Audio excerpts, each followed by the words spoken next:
일단 그 2차 전지가 그동안 약간의 밈 현상을 네. 띄었거든요. 네. 그 이제 주된 원인이 거래량 쏠림인데요. 일평균 거래대금이 코스닥 전체의 22%를 에코프로 그룹이 차지하고요. 네. 또 포스코 그룹이 전체의 한 15% 정도를 차지할 정도로 네. 굉장히 이렇게 쏠림 현상이 있었는데요. 이 쏠림 현상의 주된 원인은 신용거래가 굉장히 크게 일어났기 때문이에요. 신용거래라는 건 이제 빚내서 투자하는 건데 B2가 굉장히 많았었다. 그렇죠. 빚내서 투자를 하다 보니 거래량 쏠림이 있었고 네.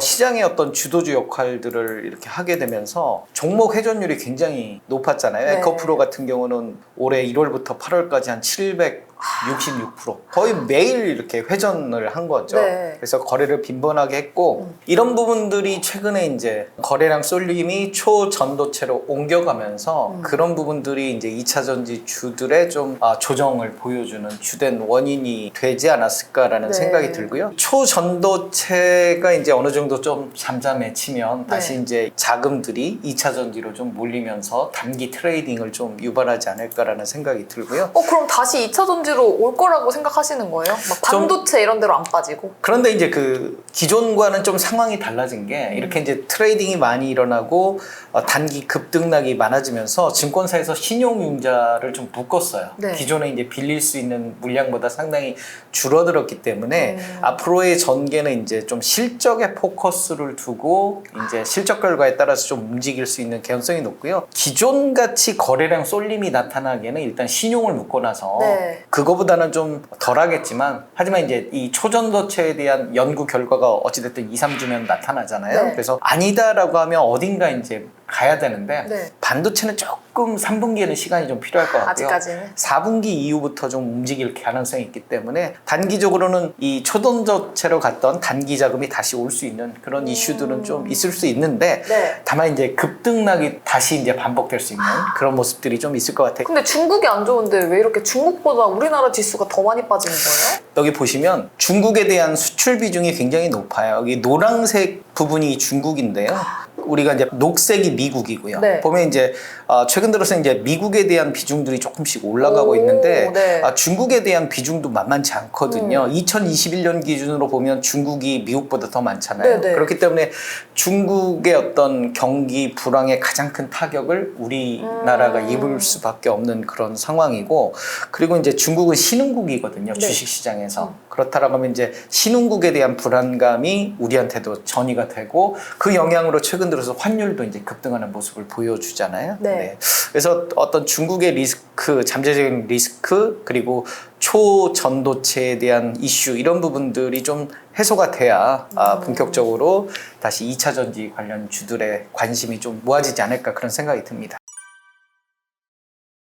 우리 이제 그 글로벌 그 차량 판매는 비슷해요. 이게 그 파란색 보시면 저게 내연기관차랑 전기차 모두 합쳐져 있는 거예요? 네. 근데 이제 전기차 회색으로 되어 있는 부분들을 보면 네. 전기차의 판매 예상은 계속 올라가고 있거든요. 그래서 2030년이면 시장 침투율이 한 50% 정도 될 거다. 그러니까 신차 판매 중에 한 50%는 전기차가 차지할 거다. 그래서 2030년 정도 되면 지금 뜨거운 관심이 2차 전지 관련 주들은 이제 별로 그렇게 매력도가 상당히 떨어질 것 같아요. 왜요?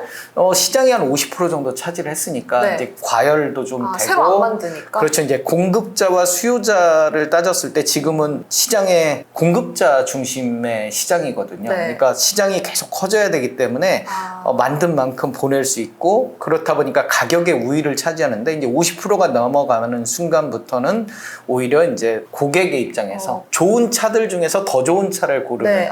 그런 상황이 벌어질 수 있기 때문에 아무래도 이제 가격도 다운될 거고요. 그래서 한 2030년 이후는 2차 전지보다는 이제 다른 섹터, 로봇이라든지 네. 이런 산업들이 더 좋을 것 같고요. 2030년까지는 그래도 2차 전지의 성장성, 우리 그 미국에서의 어떤 전기차 판매가 굉장히 중요하거든요. 지금 이제 중국도 많이 차지하고 있지만 보면 우리가 2023년보다 2030년이 한 8배 정도 시장이 커져야 되거든요. 네. 그래서 이런 부분들을 봤을 때는 앞으로도 좀 꾸준하게 성장할 수 있는 그런 섹터가 전기차 시장이다. 작년도에 미국의 전기차 판매 비중이 6%밖에 안 되거든요. 근데 바이든 정부가 2032년이면 한 67%까지 올리겠다. 한 9배 정도 이렇게 앞으로 성장을 해야 되거든요. 9배, 10배. 한 9년간 이렇게 성장을 해야 되기 때문에 이런 부분들에 있어서는 계속 시장이 커질 그런 유인들이 된 거죠. 그래서 우리가 전기차 배터리라고 하면 이렇게 전기차의 밑부분에 그쵸. 배터리를 이렇게 깔고 이 배터리의 성능, 얼마나 작은 배터리를 이렇게 연결하면서 멀리 갈 것이냐. 그 중심에는 이제 양극재가 있거든요. 그래서 빠르게 충전하고 더 멀리 가고 그렇죠. 오래 쓸 수 있고. 그러니까 충전하는 것은 이제 음극재의 역할일 것 같고요. 네. 더 멀리 가고 이런 부분들은 양극재의 역할이기 때문에 아무래도 이제 양극재가 가장 중요한데 네. 올해 들어서 이제 그 리튬 가격이 이렇게 급등을 해서 그만큼 리튬 가격이 급등한 만큼 양극재 가격을 올릴 수가 있거든요. 그쵸. 그러면 매출액이 커지고 그런 부분들이 결국 수익성 개선으로 이어졌는데 이제 올해 들어서 좀 꺾였다가 다시 좀 회복세를 보이면서 이런 부분들이 이제 올해 그 상반기에 2차전지 양극재 기업들의 좀 실적을 좀 낮추는 요인들이 됐는데 리튬 가격이 다시 조금 급등세를 보인다면 네. 아무래도 개선세를 보일 그런 개연성들이 있을 것 같아요. 근데 리튬 가격이 떨어질 가능성도 있나요? 그렇죠. 원자재이기 때문에 아무래도 이제 인플레이션 영향도 조금 있을 수 있고요. 원자재들도 결국 수요와 공급의 그런 부분인데 아무래도 이제 그 전기차 판매가 좀 둔화된다든지 뭐 이러면 리튬의 가격이 떨어질 개연성들도 조금 있을 수 있는 거죠. 그 에코프로비움의 생산 능력 전망인데요. 양극재 기업이잖아요. 2023년에 18만 톤 정도 생산하겠다 하는데 2026년이면 한 48만 톤. 네. 그러니까 한 3배 정도 성장을 더 하는 거죠. 중요한 건 이제 유럽과 미국에서의 생산이 시작이 되거든요. 그래서 이게 2026년뿐만 아니라 2030년까지 계속 생산 능력 증가가 이루어질 거기 때문에 결국엔 매출 증가로 이어질 수 있는 부분이 있어서 지금 당장의 어떤 부분보다 한 2030년까지의 성장성을 보고 이렇게 조정을 보일 때마다 저점 매수 관점으로 좀 접근해 볼 필요가 있겠다. 우리 포스코 퓨처엠의 그 생산 예측인데요. 네. 보시면 양극재, 전구체, 음극재. 전구체가 이제 양극재의 전 단계예요. 리튬에서 전구체를 만들고 이제 양극재로 이어지는. 그래서 양극재의 생산 능력 2023년에 155 1000톤이죠. 근데 네. 2030년이면 단위가 한 8배 정도 이렇게 커지는 거죠. 네. 그러니까 우리 미국 시장이 아까 한 8배 정도 커진다고 그랬잖아요. 그거에 맞춰서 양극재의 생산 능력도 한 8배 정도 커지는 거고요. 2030년까지. 네. 그래서 음극재도 상당히 많이 성장을 하는데 이 포스코 퓨처엠의 주력은 양극재거든요. 그러니까 네. 전구체를 만들고 그게 이제 양극재로 이어지면서 결국은 한 8배 정도 성장을 한다. 이런 부분들을 봤을 때는 좀 장기간 긴 호흡으로 이렇게 조정을 오히려 저는 주가가 더 빠지면 좋을 것 같아요. 그러니까 오히려 심하게 좀 빠져주면 그동안 이제 커피에서 거품이 이렇게 다 가셔지고 순수한 이제 커피를 마실 수 있는 그런 상황이 된 거잖아. 신규 투자자나 추가 매수자 입장에서는 좋은 매수의 기회가 될 수 있는 근데 거고. 오히려 밸류를 좀 잘 따지고 들어가 볼 수 있기 때문에. 그렇죠. 밸류를 일단 놓고 보자면요. 에코프로 같은 경우는 우리 이 화면에서 보이시잖아요. 그 우리가 2019년부터 꾸준하게 이 지주회사예요. 네. 주력 자회사로는 에코프로비엠 양극재 기업이 있는데요. 보시면 매출액이 꾸준하게 증가하는 모습을 보이고 있거든요. 네. 그리고 이에 따라서 당기순이익도 꾸준하게 증가를 하거든요. 2025년 실적 기준으로 PER이 한 38배. 사실 좀 지주회사 치고는 높은 편이에요. 지주회사가 보통 PER이 한 10배 정도 되니까. 10배밖에 안 되는데 에코프로는 지금 38배? 네, 그러니까 이 38배라는 건 결국 2030년까지의 실적을 끌어온 거예요. 네. 2030년까지의 실적을 끌어오다고 보면 어찌됐든 시장이 8배 증가하잖아요. 네. 2023년 기준으로. 그러면 앞으로도 한 2026년 뭐 2030년까지 3, 4배는 더 성장을 해야 된다고 보면 네. 2030년 기준으로 보면 PER이 한 10배 뭐 이 정도라고 볼 수도 있겠죠. 예측을 한다면. 네. 그러니까 이렇게 주가가 좀 상대적으로 많이 끌어온 것 같고요. 에코프로비엠 같은 경우는 최근 들어서 많이 주가가 조정을 많이 빠졌어요. 보였잖아요. 지금 30만 보이면서. 원대잖아요. 30만 원 정도 됐나요? 그렇죠. 예, 고점 대비해서 많이 내렸는데요. 네. 고점 대비해서 한 30% 이상 내렸죠. 그래서 보면 뚜렷해요. 이렇게 보면 매출액이 꾸준하게 늘어나고요. 당기순이익이 2019년부터 한 해라도 꺾인 적이 없어요. 그래서 결국 PER이 거의 한 40배까지 왔지만 한 2030년 기준으로 놓고 보면 아직도 가고 있는 중이다. 그래서 오히려 더 빠질수록 좋지 않을까. 이 주가가 급등했을 때 PER이 거의 한 60배 가까이 갔었거든요. 그러니까 상당히 이제 좀 높아진 50만 원 선까지 갔을 때 높아진 그런 상황이었기 때문에 저는 이 주가 수준을 좀 유지하는 게 이제 중요한 그런 지금 가격 정도요? 네네. 이 정도 가격을 유지하면서 네. 좀 지탱하면서 이제 시간이 좀 지나주면 계속 실적은 올라가잖아요. 네, 그런 부분들을 좀 기대해 볼 수 있는 게 아닌가. 포스코 홀딩스 최근 들어서 이제 개미들이 많이 사고 있는데요. PER이 상대적으로 좀 11배, 낮은 편이죠. 11배 정도 되네요. 왜냐면 포스코 홀딩스는 아직 그 매출의 3분의 2 정도는 철강 회사거든요. 그쵸. 포스코. 지주사. 그래서 아직은 그 영향을 받아서 이렇게 좀 주가 대비해서 PER이 낮은 편인데요. 우리 포스코 홀딩스의 그 주력은 앞으로 리튬이에요. 그래서 리튬이 이제 올해 거의 미미하거든요. 생산량이. 네. 그런데 2030년이 되면 30배, 지금 대비해서 30배 정도 생산량이 늘어나게 되는 거고요. 2025년 영업이익이 한 7조 정도 되나요? 네, 7조 정도 되는데 이 2030년이 되면 그냥 리튬만으로 한 7조 정도 되거든요. 25년에 보이는 7조 정도는 그러니까 지금 2023년 올해가 한 4조 8천억인데 네. 리튬은 거의 많이 반영이 안 돼요. 그죠? 네. 많이 반영이 안 되는데 앞으로 2030년이면 7조 정도니까 지금 대비해서 4조 8천억 한 5조라고 칠까요? 그러면 5조에 7조가 더해지는 거죠. 그러니까 지금은 이제 철강 중심의 그런 회사인데 앞으로는 이제 이 리튬이 이제 차지하는 지금 그 아르헨티나하고 염호하고 그다음에 광산에서 나오는 두 가지 네. 그 리튬들이 나오거든요. 그러니까 리튬이 앞으로 본격적으로 생산될 것이다. 그리고 본격적으로 보면 2025년부터 이제 매출액에서 유의미하게 차지를 하네요. 네. 그래서 결국 2030년까지 이렇게 꾸준하게 리튬의 어떤 실적이 늘어날 거고 그 부분들이 지금의 영업이익보다 더 크니까 그러니까 포스코 우리가 홀딩스를 본격적으로 이제 리튬 기업이다라고 바라보는 건 한 2025년부터 이때부터 이제 이렇게 반영이 되는 거고 이 이후에 더 좋아지지 않겠냐라는 그러면 기대감들. 지금 말고 2024년 정도에 들어가면 어때요? 주가는 계속 낮아질수록 좋은 거죠. 꼭 2024년까지 기다려야 되느냐? 네.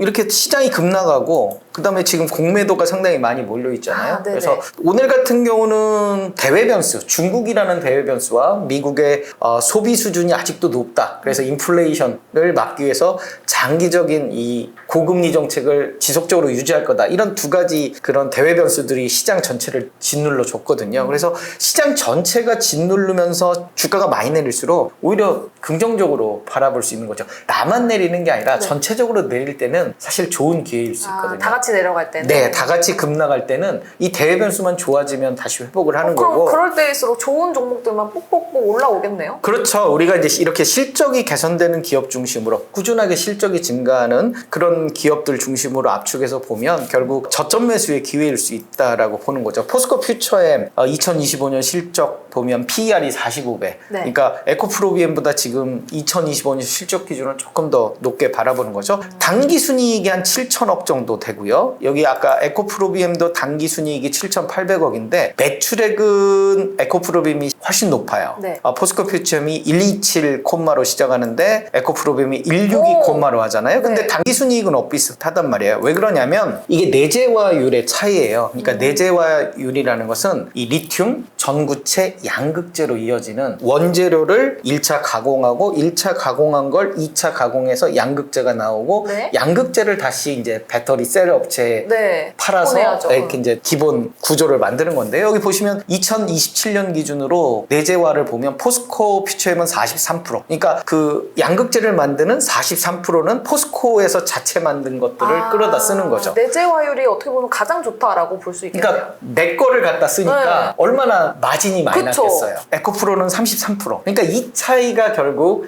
영업이익률의 차이를 가져오는 그러다 보니까 이제 포스코에 대해서는 증권사들이 좀 더 좀 긍정적인 메시지를 주는 거고요. 반대로 이제 LNF 같은 경우는 이제 14%. 그런데 2025년까지는 내재화율이 거의 없다시피 해요. 그래서 이런 부분들이 결국 영업이익이라든지 그 다음에 리튬 가격의 변동에 의해서 좀 실적이 좀 취약해지는 네. 원인이 될 수 있는 거죠. 저는 이제 그 주목하는 게 이제 LNF거든요. 양극재 기업인데 여기 보면 2025년에도 비슷해요. 우리 생산량을 보면 매출액을 보면 포스코 퓨처엠이랑 127, 고 이건 121거든요. 네. 그러니까 비슷하거든요. 그래서 LNF 같은 경우는 13배예요. 아까 포스코홀딩스 지주회사랑 별 차이 없이 2025년 실적 기준으로 13배니까 물론 내재화율이 나쁘고 올 네. 2분기에 리튬 가격이 비쌀 때 사놓은 게 급나가면서 그러니까요. 실적이 곤두박질 쳤어요. 너무 안 좋았잖아요. 그런데 이보다 더 안 좋을 수 있는 상황들은 이제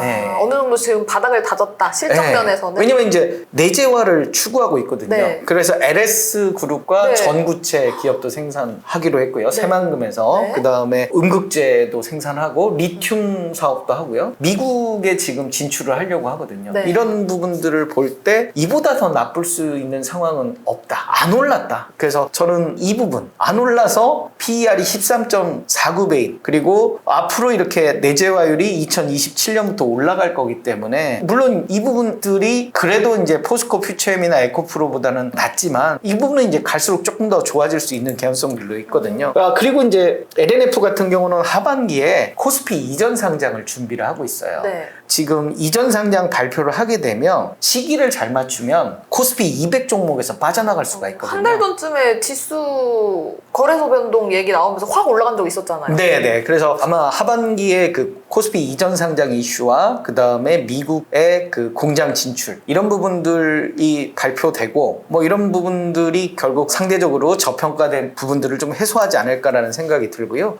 LNF 같은 경우는 이제 주로 이제 LG 에너지 솔루션에 대부분 납품을 하고 있고요. 이렇게 납품하는 것도 조금 시장에서는 너무 과도하게 한 개의 기업에 좀 쏠려 있는 거 아니냐 뭐 이런 우려감들을 나타내곤 하는데요. 이게 이제 그 신문 기사에 나온 거예요. 3분기 대구에서 3공장이 본격적으로 좀 가동을 하고요. 2026년까지 생산량을 40만 톤까지 끌어올리겠다라고 이야기를 하거든요. 그래서 우리가 아까 에코 프로비엠이 2026년에 48만 톤 정도 얘기했잖아요. 네. 40만 톤 정도니까 엇비슷하게 이렇게 오. 가고 있는 거예요. 네네. 그래서 상대적으로 PER이 좀 낮은 이런 부분들도 영향을 준 것 같고 2024년부터 테슬라에 대한 본격적인 납품이 이루어지거든요. 네. 그래서 이런 부분들도 결국 실적에 좀 영향을 줄 거고요. 그래서 지금까지의 2023년까지인데 2026년 보면 배터리 매출액 이런 부분들이 계속 다른 기업들과 마찬가지로 증가하는 모습들을 보여주고 그 다음에 2025년, 2026년부터 유럽과 미국에서의 생산도 이루어진다. 이런 부분들을 좀 감안하실 필요가 있을 것 같고요. 조금 더 이야기를 하자면 4월 20일 날 교환사채를 발행을 했어요. 한 네. 6,600억 정도인데요. 교환가액이 43만 8천 원이에요. 결국 주가가 한 60만 원 이상 정도는 돼야 이 교환사채에 투자한 투자자들이 수익이 나는 거거든요. 그러면 교환사채 43만 8천 원이라는 가격을 오케이를 했다는 건 주가가 기노업으로 보면 이 이상을 가지 않겠냐라고 싱가폴 등 해외 투자자들이 6,600억 정도를 투자하면서 의사결정을 한 거죠. 그래서 이런 부분들도 좀 감안할 필요가 있고요. 네. 여기 보면 희한하게 4월부터 주가가 이렇게 꺾이거든요. 네. 보통 교환사채를 발행하면 공매도 전략들을 많이 투자자들이 하거든요. 네. 그래서 주가를 좀 끌어내리고 아까 43만 8천 원의 높은 가격을 희석할 필요가 있거든요. 그래서 네. 주가를 낮춰서 이 저점 매수하기도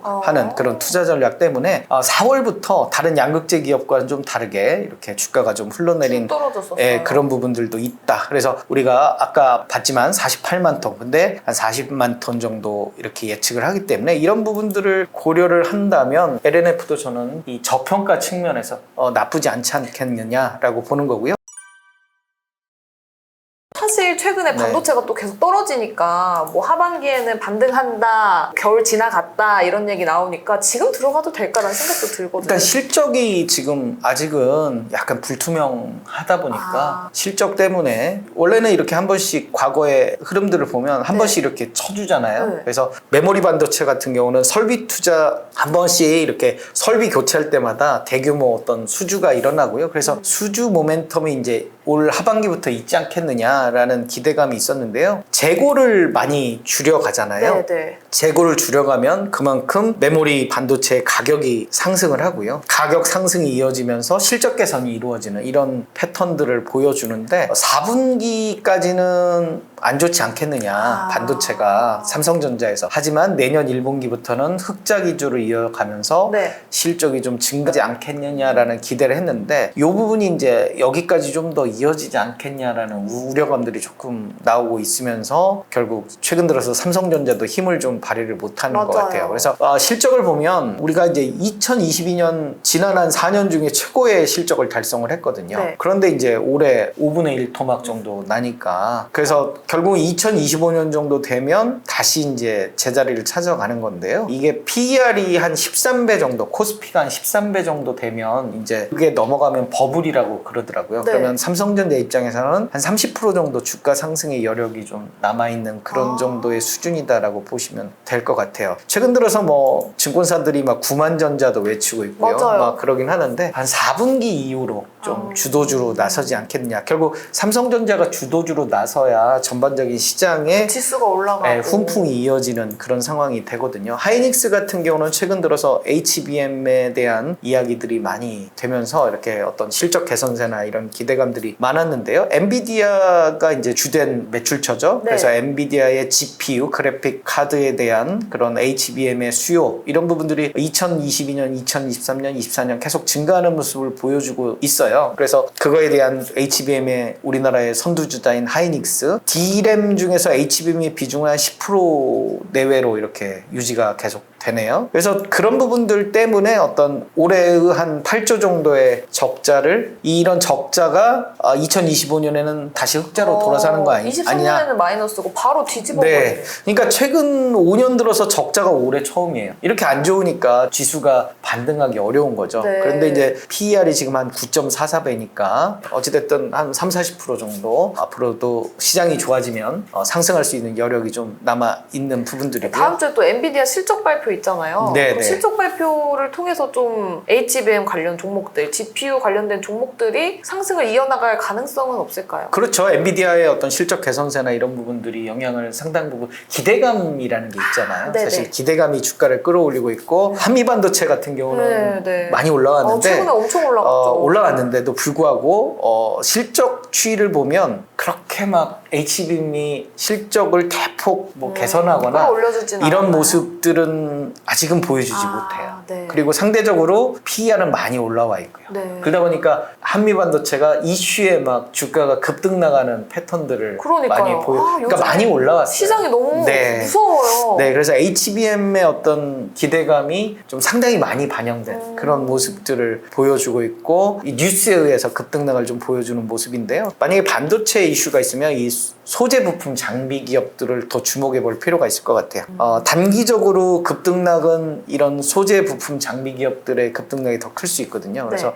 솔 반도체 소부장 FN이라는 ETF인데요. 여기서 구성 종목들의 어떤 주가 추이 이런 것들도 한번 체크를 해보시면 좋을 것 같아요. 뭐 PER 비율이라든지요. 만약에 반도체가 좀 살아날 것 같다 그러면 소부장 기업들을 좀 더 주목해 볼 필요가 있는 거죠. 반도체가 살아나면 대형주보다는 소부장 쪽을 조금 더 좋게 네. 보신다.